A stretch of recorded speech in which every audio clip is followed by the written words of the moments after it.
voir que c'est quelque chose qui résonne en vous.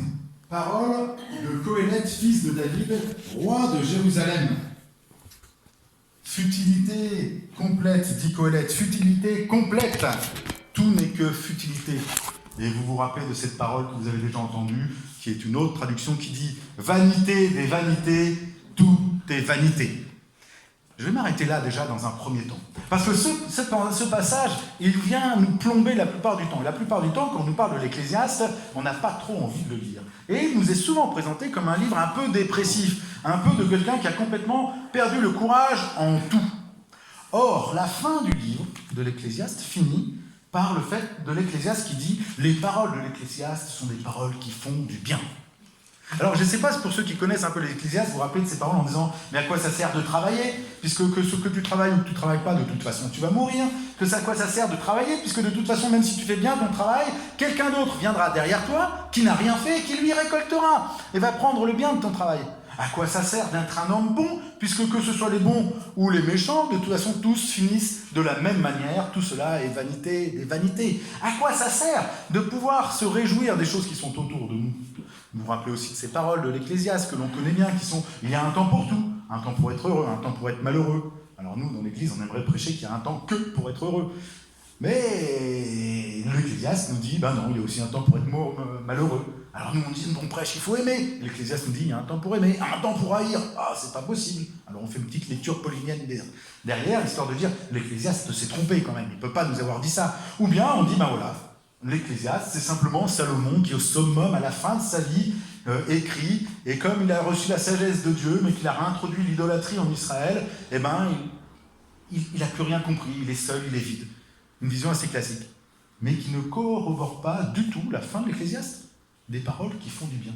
Comment est-ce que quand j'entends vanité des vanités, tout est vanité, quand j'entends futilité complète, tout est futilité, est-ce que je peux entendre quelque chose de positif ? C'est là toute la question. Parce que si je n'arrive pas à entendre quelque chose de positif dans cette phrase, alors oui, l'Ecclésiaste va être un livre qu'on va mettre de côté, et dans lequel on va juste choisir quelques passages qui nous plaisent pour prêcher, du style « Réjouis-toi de la femme de ta jeunesse ». Ça, moi je signe tout de suite. Mais à la fin, c'est parce que de toute façon, c'est une futilité. C'est vain. Alors j'aimerais m'arrêter simplement sur ce mot. Et d'ailleurs, vous allez peut-être être choqué dans votre oreille, parce que futilité, vous n'avez pas l'habitude. Normalement, on a l'habitude de vanité. Et même maintenant, les nouvelles traductions vont donner même pas nécessairement ni vanité, ni fidélité, ils vont prendre fumée. Parce que le mot qui est employé, c'est le mot ével. Et c'est un mot qui est un mot concret. Et il faut toujours se rappeler que dans la pensée juive, on utilise des images concrètes pour parler des réalités qui nous englobent. Dans la pensée grecque, dans notre pensée à nous, on utilise des images pour parler de concepts. Et c'est pour ça que, en tant que grec, que la Septante, par exemple, quand tout à coup elle est confrontée à une fumée, elle se pose la question non pas de l'objet de la fumée, de ce que ça représente, mais qu'est-ce que c'est dans son sens ? Et la fumée, c'est vain. Donc on obtient la vanité. Sauf que la vanité, en français, ça résonne d'un jugement. La futilité, ça résonne aussi d'une finalité des choses. Or, le terme « ével » qui est employé ici, il emploie au moins 3 significations différentes, et des significations bien plus riches qui incluent cette notion de vanité, qui incluent cette notion de futilité, mais qui incluent aussi bien d'autres choses, et nous ne pouvons pas traduire ce mot avec un mot en français. Alors vous comprenez tout le problème que l'on a. C'est qu'on est obligé de mettre un mot qui donne un sens, alors que le mot en a une multitude. Et donc le mieux, c'est de faire une enquête et de voir comment ce terme est employé dans toute la Bible, et particulièrement dans l'Ancien Testament. Parce que lorsque l'Ecclésiaste est écrit, il n'est pas écrit par Salomon, même si on nous dit que c'est Salomon. Et d'ailleurs, dans le texte, on nous dit c'est Salomon c'est le fils de David qui écrit alors qu'il règne sur le royaume de Juda et d'Israël, dans le texte. Donc ça peut être c'est forcément Salomon qu'on identifie, puisque c'est le seul roi après David qui a régné sur Israël, alors que Israël n'était pas divisé. Et en même temps, ça ne peut pas être Salomon, parce que si c'était Salomon, il n'aurait jamais eu la conscience que le royaume allait être divisé, puisqu'il a été divisé après lui. Vous voyez la problématique que ça pose ? C'est-à-dire qu'on a quelqu'un qui est identifié comme Salomon, mais si c'était Salomon, il ne dirait pas « je règne sur Israël et Juda », puisqu'Israël et Juda n'existent pas. Vous vous rappelez quand est-ce qu'Israël et Juda existent ? Quand est-ce qu'ils vont être créés, Israël et Juda ? C'est extrêmement important aussi pour l'Ecclésiaste, vous allez voir. Ils sont créés après la mort de Salomon. Lorsque Dieu voit Jéroboam, il dit à cause du péché de Salomon, à cause de l'idolâtrie qu'il a introduit dans le pays, à cause de l'idolâtrie, et j'insiste sur ce mot, vous verrez pourquoi après. Alors, je vais diviser le pays. Mais je ne l'ai pas fait de son temps, à cause de ma fidélité pour David. Vous vous rappelez de ces paroles? Mais je le fais de votre temps. Et alors, on déchire le manteau, vous vous rappelez, en 12 morceaux. 10 qui deviendront Israël, 2 qui deviendront Juda. Mais Salomon est mort. Donc vous comprenez que si Salomon écrit lui-même sa propre histoire de sagesse, il ne peut pas écrire ça. De plus, le texte, quand il est écrit, l'hébreu qui est employé, est un hébreu qui ne correspond pas du tout à l'époque. C'est un hébreu qu'on peut tout à fait identifier. Essayez de vous rappeler à quoi ressemblait le français il y a 700 ans. À pas grand-chose. Essayez de vous rappeler à quoi ressemblait le français il y a 400 ans. Vous pouvez le lire. Mais vous voyez qu'il y a plein de formulations et de prononciations qui n'ont rien à faire. Il y a des feux partout, dans l'écriture. Il y a une manière complètement de le faire, ce qu'on appelle le vieux français. Regardez tout simplement la Bible que l'on a ici. Lisez-la, et vous allez voir à quel point on reconnaît le texte, mais le français n'est pas le même. On peut tout à fait identifier le texte hébreu, et il est clairement identifié par tous les commentateurs évangéliques, je ne vous parle pas d'autres, comme venant du IIIe siècle, de la période de silence, de la période où le peuple se pose la question. Ça fait maintenant, depuis qu'on est revenu d'Israël, qu'on est revenu en Israël, qu'on a reconstruit le temple, qu'on a reconstruit Jérusalem, que les murailles ont été montées. Voilà que tout à coup, une terrible épreuve arrive, le temple est redétruit. Vous vous rappelez de cette scène où tout à coup, Esdras a reconstruit le temple, Néhémie a reconstruit la ville. Et pourtant, quand on se retrouve au temps de Jésus, ce n'est plus du tout le même temple. C'est Hérode qui reconstruit un temple. Qu'est-ce qui s'est passé entre deux? Il s'est passé entre deux la révolte des Maccabées, il s'est passé entre deux énormément de choses qui fait que Israël a été éprouvé encore dans sa chair. Sauf que c'est éprouvé dans un temps de silence. Et dans ce temps de silence, où à la fois on se souvient que Dieu a sauvé son peuple et l'a sorti d'exil, voilà que ce que l'on voit, c'est se déverser l'empire grec qui vient et qui prend la suprématie dans la pensée, dans l'idolâtrie, dans les dieux qu'il impose, mais même dans le corps même du pays, où le temple lui-même est détruit partiellement à cette époque. Ça, c'est la réalité du peuple à l'époque. Et tout à coup, là, on a une parole qui est ressurgie, celle de l'Ecclésiaste. Un Ecclésiaste qui a besoin de s'identifier à Salomon. Parce que la sagesse, on va le voir, c'est quelque chose qui ne peut pas être attribué simplement à rien, mais qui doit s'ancrer dans l'histoire, s'ancrer dans ce que le peuple attend. Dans la pensée juive, on dit que Israël n'avait jamais connu avant Salomon et Jérusalem le shalom. Ça, c'est le Talmud. Ça, c'est la pensée juive. C'est le fait de dire que c'est par Salomon qu'on a obtenu la paix. Sauf que la Bible, elle nous dit que c'est par Salomon que l'idolâtrie est introduite dans le peuple d'Israël. Alors l'Ecclésiaste apparaît. Elle s'ancre sur le personnage de Salomon pour nous amener plus loin sur un questionnement qu'est notre vie. Et elle emploie un mot important qui est le mot Ével. Et ce mot, quand on le regarde dans l'Ancien Testament, ce qui était la conscience de l'Ecclésiaste, ce qui était la conscience de tous ceux qui entendaient le texte avant, le mot Ével, il est souvent employé dans des termes différents. Bien sûr, il est surtout employé dans Ésaïe, dans Jérémie, et on va voir aussi dans la Genèse un moment assez particulier et extrêmement éclairant. Pour Ésaïe, le mot Ével, quand il est employé bien sûr dans son sens de vanité, de futilité, mais il introduit aussi une autre notion. Il est associé aux idoles. Les idoles sont Ével. À tel point que pour Jérémie, toutes les utilisations d'Ével sont faites au pluriel, et elles sont faites pour dire idole. C'est-à-dire que le mot vanité qu'on trouve dans Qoéleth, Jérémie l'utilise pour dire idole. Vous savez ce que c'est qu'une idole? Nous, chrétiens, des fois, on croit que l'idole, c'est un vrai Dieu représenté. Mais Paul nous dit bien que l'idole n'est rien. Que l'idole n'est même pas un Dieu. Rappelez-vous ce qu'il dit aux Corinthiens. C'est pas un Dieu. Toi, tu crois peut-être que la viande sacrifiée aux idoles, c'est un fait à un autre Dieu, mais c'est pas un Dieu. C'est rien. Il est exactement dans ce que pense le Qoéleth, dans ce que pense Jérémie. L'idole n'est rien. L'idole n'est que du vent. L'idole n'est qu'une fumée. L'idole n'est qu'une vanité. L'idole est vaine. Et moi, je trouve que c'est quelque chose d'extrêmement intéressant de voir que ce mot, qu'on traduit par vanité classiquement, qui ici est traduit par futilité, que certains traduisent par buée, que d'autres traduisent par fumée, incorpore en plus cette notion de ce que c'est lié à une idole. Mais pas une idole qu'on adole, mais une idole dans le sens qu'elle n'est rien. Dans le sens qu'elle est impalpable, qu'elle n'apporte rien, qu'elle s'élève, qu'elle est sans... J'ai plus le mot, je l'avais sur. Okay. Qu'elle n'est pas concrète, qu'elle est complètement... qu'elle est abstraite, qu'elle n'a pas de sens. C'est le terme qui est employé dans Jérémie. Plus de 30 fois en tout dans l'Ancien Testament, le terme « Ével » va être employé pour décrire les idoles. C'est pas rien. Ce terme qui est employé dans Qoéleth ou dans l'Ecclésiaste. C'est-à-dire qu'on introduit déjà une notion nouvelle. En plus de la notion de vanité, de futilité, on introduit aussi la notion du rapport que l'on a à elle, qui est un rapport idolâtre, mais qui n'apporte rien. Et vous allez voir comment ça va éclairer le texte. Mais il y a une autre éclairage. Enfin, tout de suite, je vais vous montrer, donner l'exemple, comme ça vous allez voir. Quand tout à coup on nous dit, mais le travail, que nous travaillions et que nous produisions notre travail et que nous ne fassions rien, tout cela est vain. Je peux l'entendre d'une manière dépressive. De toute façon, ça ne sert à rien d'aller travailler. Mais je peux aussi entendre, c'est vain, parce que si je produis dans mon travail mon identité, je fais de mon travail une idole. Et mon idole est vaine. Alors que mon travail, je l'ai ou je ne l'ai pas, mon travail est vain, parce que ce n'est pas en lui que je peux savoir qui je suis. Qu'il soit une réussite ou un échec. Que je sois dans la joie ou dans la peine, si je recherche le bonheur, cela est vain.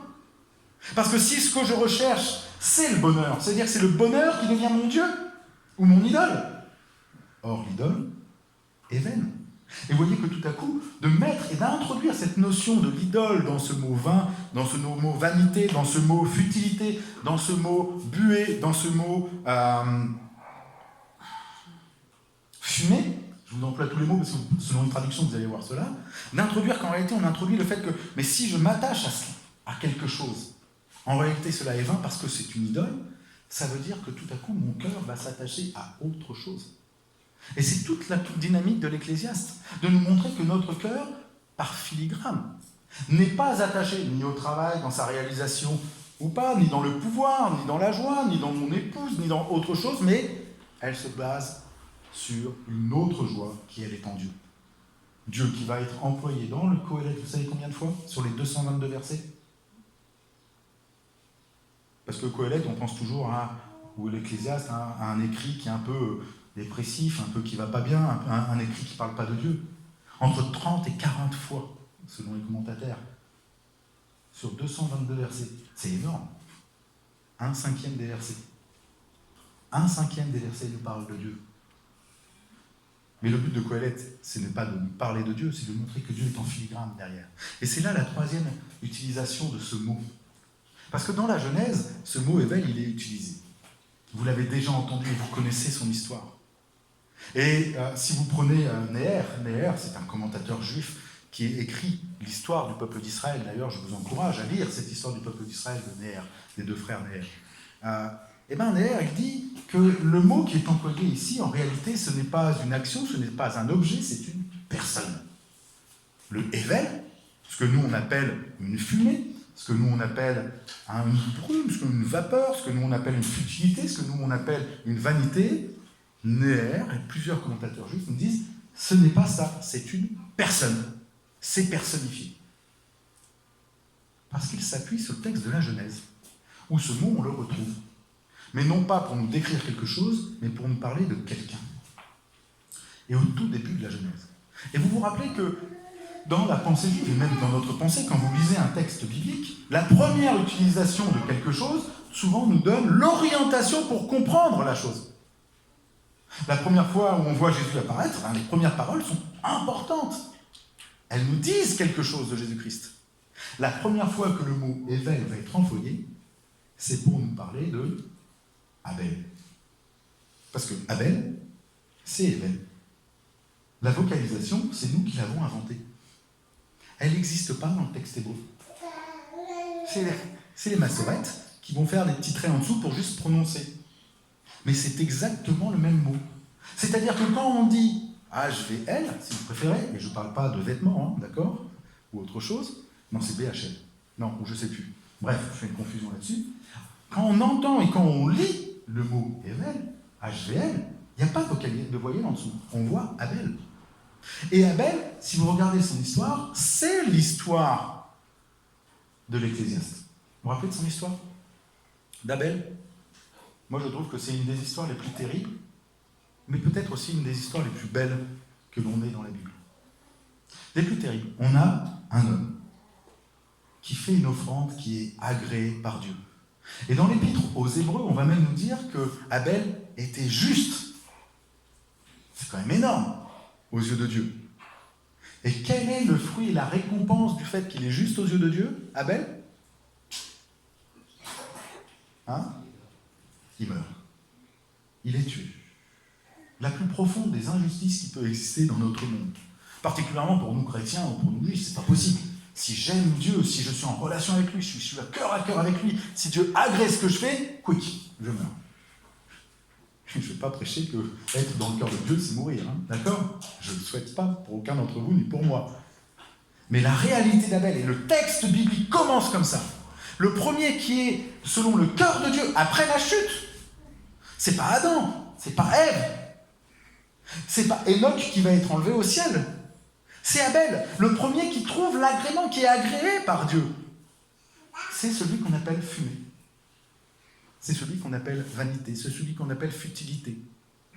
Parce que c'est le regard du monde. C'est l'histoire de l'Ecclésiaste d'Abel. C'est-à-dire que tout à coup, notre vie, si je le regarde sous le regard de ma productivité, si je le regarde sous le regard de mon propre miroir, si je regarde simplement sur le nombre de jours que je vais vivre, je vous renvoie sur les proverbes, tout simplement, eh bien, Abel, c'est un échec. Pourtant, ce que l'on nous dit d'Abel, c'est que Abel, eh bien, il est dans la présence de Dieu et il meurt. Et ça correspond à la réalité de notre vie. Cette injustice que nous ne pouvons pas saisir. Il y a en 1994 un des grands pasteurs pentecôtistes, dont j'ai oublié le nom, pasteur de 6000 membres, c'est-à-dire 2-3 membres de plus que nous. Pas énorme de plus, hein, parce que vous valez tous au moins 1000. Hein. Donc voilà. Mais pasteur d'une méga church, 6000 membres, c'est pas rien du tout. Tout à coup, il regarde les informations. Alors c'est un pasteur qui est complètement dans la lignée de Billy Graham, c'est-à-dire si tu ne te convertis pas, tu meurs et Dieu t'envoie en enfer. Si tu n'es pas converti, si tu ne professes pas Jésus-Christ de ta vie, tu vas en enfer. Et il regarde les informations et qu'est-ce qu'il voit? Il voit le génocide rwandais. 800 000 morts en quelques jours. Des femmes, des enfants, de toutes conditions. Sans aucune distinction. 800 000 morts. Il voit 30 000 personnes mourir dans une église dans laquelle les gens s'étaient réfugiés, dans laquelle on a balancé les grenades. Quelque chose qui est innovable, impensable.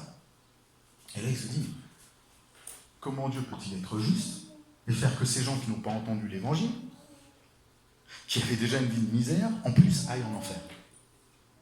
Il n'a pas compris l'Ecclésiaste. Hein. Ça remet complètement sa foi en cause. Et son histoire, vous pouvez la retrouver, il y a un film qui le relate. Et même si la conclusion de sa vie, on n'est pas nécessairement d'accord, le questionnement qu'il se pose, c'est le questionnement de l'Ecclésiaste. Comment Dieu peut manifester sa justice dans un monde dans lequel, quand j'ouvre les yeux, je ne la vois pas nécessairement? Combien d'entre nous sommes tués au travail et n'avons pas eu de fruits pour notre travail? Combien d'entre nous avons vu dans notre travail des hommes ou des femmes qui ne faisaient rien, qui avaient un meilleur poste que nous? Combien d'entre nous avons vu dans notre vie spirituelle des gens qui avaient des débauches spirituelles, avoir des fruits spirituels dans leur vie, alors que ceux qui sont justes spirituellement n'en ont pas? Moi, je connais des pasteurs que je ne peux pas nommer parce que la loi m'interdit de les nommer, qui sont reconnus. Moi, je n'attends qu'une chose, c'est que la justice de Dieu se manifeste sur eux. Et pourtant, ils ont du fruit. C'est l'Ecclésiaste. C'est l'histoire d'Abel. Notre monde n'est pas un monde bisounours dans lequel c'est, entre parenthèses, nos œuvres qui déterminent comment nous vivons. Oui, il y a des conséquences quand je fais le bien et je peux porter des fruits quand je fais le bien. Mais quand je grandis, quand je regarde comment le monde se passe autour de moi, ce n'est pas toujours comme ça que ça se passe. C'est comme ça que j'espère que ça va se passer. Mais la réalité, des fois, est complètement autre. Je souhaite qu'aucun d'entre nous passions par une expérience d'Abel. Mais j'ai peur que beaucoup d'entre nous, nous soyons déjà passés par des expériences comme Abel. Je ne souhaite pas qu'aucun d'entre nous passe automatiquement par là. Mais j'ai bien peur que, à l'aube de notre vie, à l'aube ou à l'orée, voilà, nous soyons à un moment ou à un autre passés par une expérience d'Abel. Par une expérience où, même étant dans le cœur de Dieu, les choses s'effondrent et s'écroulent. À cause de la dureté du cœur de l'homme, on peut trouver toutes les raisons, etc. Mais les raisons ne suffisent pas. Quand Abel est tué par Caïn, ça ne sert à rien pour Abel de lui dire, mais tu sais, c'est parce que l'homme est pécheur. Caïn tue Abel. Trouver une raison théologique qui justifie l'injustice, l'incompréhension de ce monde, ne n'aide en rien à vivre dans ce monde. Et pourtant, il se passe quelque chose avec Abel. Et c'est la suite du passage dans la Genèse qui est extraordinaire. C'est Abel qui porte dans son nom le nom que sa vie, en réalité, n'est que fumée. Et on entend une phrase qui, pour moi, est une phrase qui maintenant me fait espérer, et qui, pour moi, est une des clés de l'Ecclésiaste. On nous dit que Dieu entendit la voix d'Abel. Vous vous rappelez quand il est enterré ? Et Dieu entendit sa voix. Il est mort, donc il ne parle pas. Donc qu'est-ce que Dieu entend ? Il entend la vêle, il entend la fumée, il entend ce qui était sans consistance, il entend tout cela, il entend cette réalité. C'est-à-dire que tout à coup, cette réalité, cette vanité, elle n'est pas si vanité que ça, parce qu'elle est entendue par Dieu. Il entend ce qui m'entoure, même quand je n'y trouve pas de sens. Moi, je cherche à y trouver du sens, et la réponse de Dieu, c'est de dire, moi, je l'entends. Il n'exclut pas, il ne l'explique pas, il ne lui donne pas un sens, il la reçoit et il la prend avec lui. Et vous savez à quel point la parole et l'écoute est quelque chose d'essentiel et d'important dans le judaïsme et pour le Christ. Que celui qui a des oreilles pour entendre, entende. Que parler, c'est se libérer, c'est se dire. Quand tout à coup on nous dit que l'éveil a aussi pour est entendu de Dieu, alors je relis l'Ecclésiaste autrement. Quand il dit que mon travail, que le sens, que la recherche du bonheur, tout ça c'est vanité, j'entends que le travail, le bonheur, tout ça peut être une idole pour moi et n'a pas de sens. Que tout ça ne va pas me dire qui je suis réellement. Mais que en tout ça, quelle que soit la manière dont je l'ai vécu, tout cela est entendu de Dieu. Tout ça s'est porté dans ce mot fumée. Et c'est pour ça que quelque part, moi je préfère ces traductions qui disent fumée que vanité. Parce que dans fumée, je peux plus facilement rechercher le sens. Tout cela est entendu de lui. Et quand je dis fumée, je peux me rappeler du fait que le sacrifice d'Abel est monté jusqu'à Dieu. Et je peux voir la fumée de ce sacrifice qui monte jusqu'à lui. Même si ce n'est pas comme ça qu'on le dise, mais c'est comme ça que je me le représente. Que Abel monte jusqu'à Dieu, que les paroles, que la réalité de la vie d'Abel monte jusqu'à lui. Et donc quand l'Ecclésiaste parle, il n'est pas en train d'être dépressif sur le monde, il est en train de dire, ce n'est pas dans ce monde que je trouve le sens à ma vie. C'est pas dans ce monde que je peux trouver le sens parce que ce monde et tout ce que je fais, tout ce qui m'entoure peut devenir idole pour moi, idole inconsistante. Ce n'est pas dans ce monde, ni dans sa justice, ni dans ce qui se passe que je vais trouver sens parce que tous finissent de la même manière. Les hommes, les bêtes. Mais que tout ce que je vis, tout cet éveil est entendu de Dieu. Ce que Dieu entend de nos vies, ce n'est pas notre réussite, ce n'est pas notre échec. C'est notre vie. C'est ça le sens de l'Ecclésiaste. Et donc pour moi, c'est plus du tout un livre qui est dépressif, c'est un livre qui est réaliste. Quand je vois ce monde, quand je vois l'injustice, quand je suis moi-même comme Abel, je peux savoir, en lisant et en écoutant l'Ecclésiaste, que Dieu m'entend et entend même les non-sens qui m'entourent. Et n'y a-t-il pas plus grand dans notre vie que de pouvoir me dire « je suis ». Non pas parce que je réussis ma vie, non pas parce que j'ai fait ce que Dieu demandait, non pas parce qu'il ne m'a pas pardonné, mais simplement parce que je suis maintenant ici.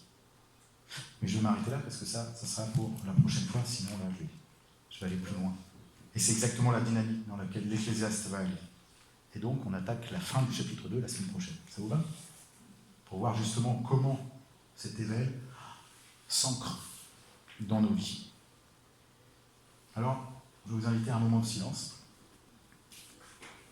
Puis simplement d'oser, comme l'Ecclésiaste, regarder notre vie. Peut-être que notre vie, elle est que heureuse, et alors là, amen. Mais peut-être que nous avons vécu aussi des éveils, des Abel. Nous sommes comme Abel. Qu'il y a des choses qui sont profondément injustes. Qu'il y a des endroits que nous ressentons sans sens. Pourquoi se lever le matin? Pourquoi obéir à un patron? Pourquoi être en lien? Pourquoi s'occuper de nos enfants? Pourquoi avoir des parents? Et plein d'autres choses. Et de pouvoir, dans ce temps de silence, laisser monter ça comme une buée, comme une fumée jusqu'à Dieu. Parce que Dieu l'entend. Il entend la voix d'Abel.